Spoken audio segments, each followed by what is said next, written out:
Familia querida, el Señor les bendiga y les guarde. El llamado de Dios a Samuel, primera de Samuel 3, del 1 al 14. El joven Samuel ministraba a Jehová en presencia de Elí, y la palabra de Jehová escaseaba en aquellos días, y no había visión con frecuencia. En el Evangelio de San Juan nos dice que Jesús es identificado como la palabra. Y cuando dice aquí que la palabra, la revelación, la manifestación de los dones, de la presencia de Dios escaseaba, está diciendo que algo no andaba bien en la casa de Elí. Y como habíamos visto en el devocional de ayer, él había advertido la mala reputación de sus hijos, y teniendo la autoridad para poner las cosas en orden, escogió hacerse de la vista gorda. Entonces, Dios había decidido juzgar él la casa de Samuel. Esto es siempre una revelación que debemos nosotros aplicar a nuestras propias vidas. ¿Cómo estamos administrando nuestros hogares? Cada padre será llamado a dar cuenta del pastorado que ha ejercido sobre su propia casa. Es decir, al final, cada uno de nosotros somos pastores de nuestros hogares y tenemos la responsabilidad de instruir a nuestros hijos en la palabra de Dios, en el amor de Dios.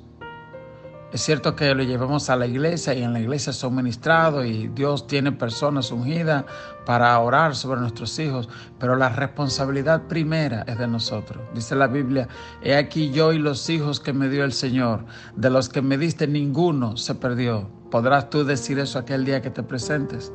En el caso de Samuel, él era el pastor, él era el líder espiritual en aquellos tiempos. Y cuando dice que escaseaba la palabra de Dios y que no había visión ni revelación en aquellos tiempos, esto nos lleva a nosotros a dos citas bíblicas, una que está en Romanos 11:29, que dice: porque irrevocables son los dones y el llamamiento de Dios. Es decir, ¿cómo es que si los dones son irrevocables, Samuel fue destituido del sacerdocio? Y sabemos que una persona, aún en pecado, los dones pueden seguir fluyendo. Por eso nosotros decimos siempre, no nos impresionan tanto los dones, sino los frutos del carácter, el fruto del Espíritu en esa persona. En el caso de los obispos, de los pastores, la otra cita que debemos considerar está en 1 de Timoteo 3, versos del 1 al 13. Escuche bien esto, porque tal vez tú tienes algún ministerio en la iglesia que sirves, o tal vez Dios va a llamarte a servir a Dios en otra naturaleza. Tal vez hoy tú sencillamente estás oyendo este devocional y tal vez mañana tú vas a ser un pastor, un evangelista, o tal vez te toca dar testimonio. Escuche lo que dice esto sobre el estándar de Dios para los que le sirven. Dice en 1 Timoteo 3, del 1 al 13, palabra fiel: si alguno anhela obispado, es decir, pastorado, buena obra desea, pero es necesario que el obispo sea irreprensible, marido de una sola mujer, sobrio, prudente, decoroso, hospedador, apto para enseñar, no dado al vino, no pendenciero, no codicioso de ganancias deshonestas, sino amable, apacible, no avaro, que gobierne bien su casa, que tenga sus hijos en sujeción con toda honestidad. Pues el que no sabe gobernar su propia casa, ¿cómo cuidará de la iglesia de Dios? No un neófito, no sea que envaneciéndose caiga en la condenación del diablo. También es necesario que tenga un buen testimonio de los de afuera, para que no caiga en descrédito y en lazo del diablo.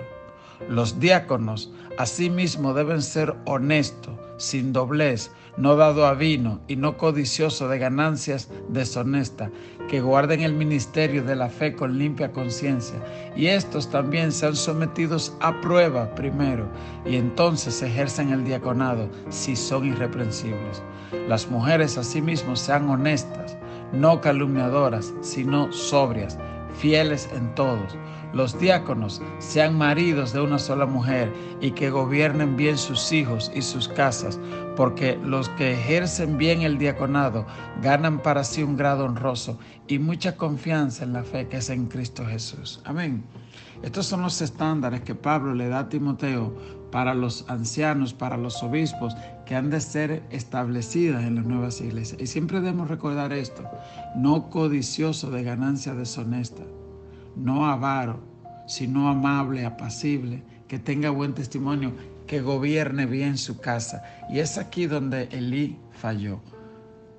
Si volvemos a la lectura de Primera de Samuel, en el verso 7 nos dice, Primera de Samuel 3, verso 7, nos dice: y Samuel no había conocido aún a Jehová, ni la palabra de Jehová le había sido revelada. Jehová pues llamó la tercera vez a Samuel, y él se levantó y vino Elí y dijo: heme aquí, ¿para qué me has llamado? Entonces entendió Elí que Jehová llamaba al joven. Fíjese la falta de discernimiento que tuvo este hombre de la voz, de la presencia de Dios, que tuvo Dios que llamar a Samuel 3 veces antes que Elí se diera cuenta que era Dios que estaba hablando. Lo mismo pasó cuando Ana llegó al templo y estaba orando y derramaba su corazón delante de Dios. Él la confundió con una mujer ebria, ¿ok? Esto habla de cómo se fue apagando el discernimiento, la gracia, el favor de Dios en este hombre. Entonces, dice en el verso 9: y dijo Elí a Samuel: ve y acuéstate, y si te llamare, dirás: habla Jehová, porque tu siervo oye. Así fue Samuel y se acostó en su lugar. Y vino Jehová y se paró y llamó como las otras veces: Samuel, Samuel. Entonces Samuel dijo: habla, porque tu siervo oye. La respuesta de Samuel también revela un respeto hacia Dios. Elí le dijo: habla Jehová, porque tu siervo oye. Pero Samuel no usó el nombre Jehová, sino que dijo: habla, porque tu siervo oye. Los judíos hasta el día de hoy evitan referirse al nombre de Jehová, sino que sencillamente le llaman Adonai, que significa el Señor, pero evitan llamarlo por su nombre. Y en respeto, Samuel sencillamente le dice: habla, porque tu siervo oye. Entonces dice, la respuesta de Dios es en el verso 11: y Jehová dijo a Samuel: he aquí, yo haré una cosa en Israel, que a quien le oyere le retiñirán ambos oídos. Aquel día yo cumpliré contra Elí todas las cosas que he dicho sobre su casa, desde el principio hasta el fin, y le mostraré que yo juzgaré su casa para siempre, por las iniquidades que él sabe, porque sus hijos han blasfemado a Dios, y él no los ha estorbado. Por tanto, yo he jurado a la casa de Elí que la iniquidad de la casa de Elí no será expiada jamás, ni con sacrificio ni con ofrendas. ¿Usted escuchó esto? Dice: sus hijos han blasfemado. Yo le decía ayer que hay niveles de decadencia. Se llama primero contristar al Espíritu Santo, cuando la voz del Espíritu Santo te habla y tú lo ignoras. Y después llega un punto donde tú resistes al Espíritu, que aún te está viendo el Espíritu obrar en otra persona y tú quieres hacer descarriar a la otra persona, ser un mal consejero. Yo he visto personas así, que después de servirle a Dios son piedra de tropiezo para eso. Esas son gente que resisten al Espíritu Santo, ¿ok? Como le dijo Esteban a los fariseos: ustedes siempre resisten al Espíritu. Pero hay otro nivel ya que se llama la blasfemia contra el Espíritu Santo. Cuando tú tienes en poco la cosa de Dios, cuando te burlas de la cosa de Dios, ¿ok? Por eso dice la Biblia que los burladores no entrarán. Y entonces esta blasfemia, este irrespeto a las cosas de Dios, entonces Dios le dice: la iniquidad de la casa de Elí no será expiada jamás, ni con sacrificios ni con ofrenda. ¿Dónde estará Elí hoy? ¿Dónde estarán esos hijos de Elí que dice acá que su iniquidad nunca será perdonada? ¿Usted me entiende? Que no hay perdón para ellos.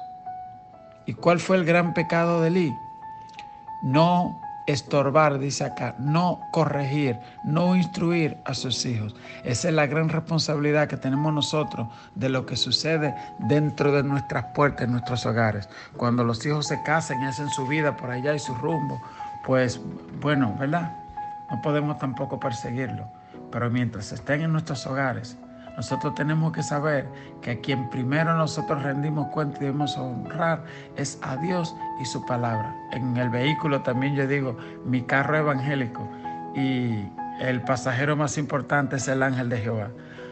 O sea, también nuestro vehículo debemos por ejemplo, no escuchar música no cristiana. Hay personas que en su casa, cuando viene alguien que no es cristiano, bueno, es que de visita voy a dejar que se beba su ron y se beba su cerveza y haga su cosa aquí en mi casa. Bueno, yo lo siento. La Biblia dice que en el Shabbat, dice, ni tú, ni tu hijo, ni tu siervo, ni tu sierva. Y la gente que estaba dentro de las puertas tuyas, inclusive, tenían que acogerse al mandato de Dios para tu casa. Y la Biblia dice, conviértase ellos a ti y tú no te conviertas a ellos. Que el Señor nos ayude a ser hombres y mujeres de convicción íntegro, como fue Daniel, como fue Josué, que estuvo dispuesto a huir de la fornicación.